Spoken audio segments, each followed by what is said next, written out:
My Destined 1, Tensura x Arifureta by Void Kane. Ch 68. Invasion I. Back in the Cardinal world. After the defeat of Michael, Benimaru ordered his men to advance towards the shore of the Eastern Empire. They will take the enemy commander that Michael spoke of. How's everything, Benimaru-san? A man asks Benimaru. He had blonde hair, golden eyes, wearing golden armor and a white cape.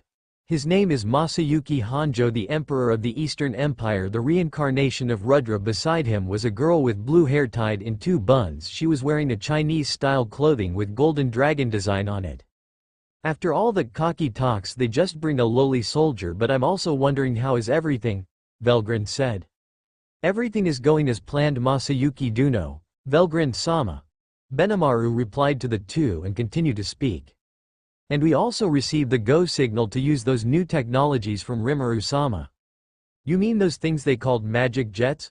Masayuki asked.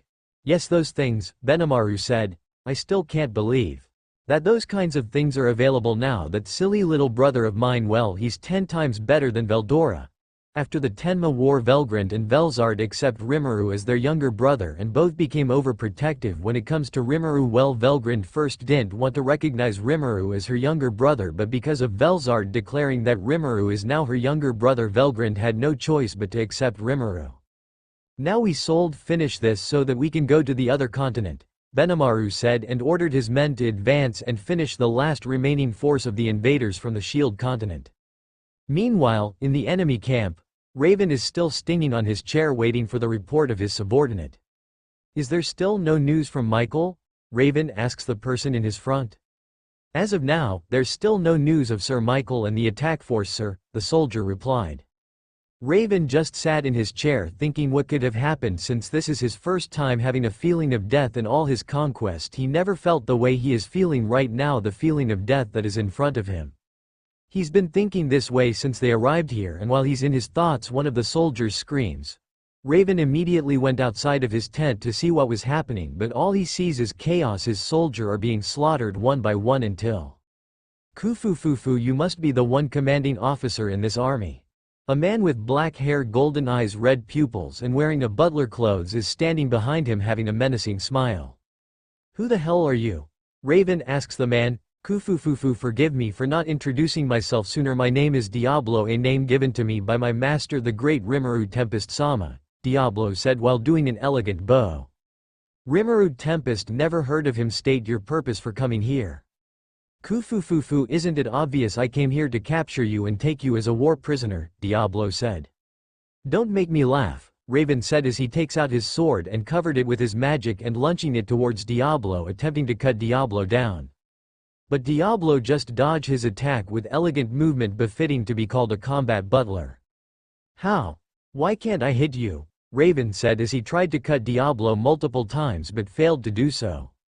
It seems that you are already at your limit. Let me help you, Diablo said as he used his ultimate skill Temptation King Azazel, and used its sub-skill Temptation World to inflict mental damage to Raven.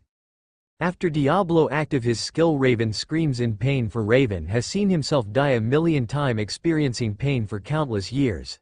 His hands are on the ground scratching the ground. His fingernails had been torn off, but it's only a minor pain compared to the pain that he is feeling mentally. Fizz. No more please, Raven begs Diablo. Oh hiya, you're broken already, Diablo said as he stopped the use of his skill. Now I will appreciate it if you answer a few of my questions, Diablo asks. I'll answer, just please spare my life, Raven said. Very well, for the first question, can you tell me who you are, Diablo said. I'm Raven Seldom. I'm one of the 12 priests of the 8 Celestials. I'm also the commander of this army, Raven replied. I see. Now tell me about everything that you know about the other continent and the so-called 8 Celestials. Raven then proceeded to tell all that he knew about the Shield continent. When he was about to talk about the 8 Celestials, his chest burst open and a person spoke. Your betrayal is expected. Raven, Raven tries to say something but has got burned without trace. You seem to not value your comrade, Diablo said. Value? They are nothing but tools for us to be used, every single one of them. Be grateful, lowly demon, for I, Lizard, one of the 8 Celestials, will be the one who will destroy all of you lowly monsters, Lizard said with a cocky attitude. Oh, seems that you human have gotten full of yourself, Diablo said. as the two had a staring contest, and in the next instance the two moved to attack each other. In the Holy Empire of Ruberio's two human figures can be seen standing in the sky. Standing against them was a girl wearing a black Gothic dress. She was floating in the sky with her two beautiful black wings. Her red eyes are glowing as if she had found her prey. Her silver hair sea blowing sideways because of the wind. If anyone saw her, one would bow down because of her beauty. So you are one of the so-called demon lords, one of the men said. Ha ha ha, I didn't think that a beautiful girl such as you will be one of that lowly demon lords, the other man said as they laughed and had an arrogant attitude. Indeed, I'm one of the 8-star demon lord Luminous Valentine. And who might you maggot be? Luminous asked the two. There is no need for you to know our name, for you and your people will soon die, said by one of the figure. He is right, but I'll just tell you that both of us are one of the 8 celestials that will purify this unholy land. Well, you had a pint, but the one who will die here is the both of you, Luminous said as she takes out her night rose sword at lunch and attacked the 2 celestials. On the Shield continent, the Resistance army is being confronted by the 4 celestials and their army. I didn't expect for the almighty celestials to be here of all places, Adam said. Do you know them, Adam-san? Asked by Shirori. Ah, they are the head of the state in this place, and it is said that they are the ones who received the soul fragment of God, Adam said. How aren't that just an excuse to control this place and the people here, Kurumi said while looking at the 4 celestial who is standing on the other side of the army. Yeah, they are nothing but a corrupt individual manipulating the entire government, Adam replied. On the side of the enemy, the 4 celestial that is on the battlefield are talking about each other, and the 2 exceptional beings are on the side of the resistance.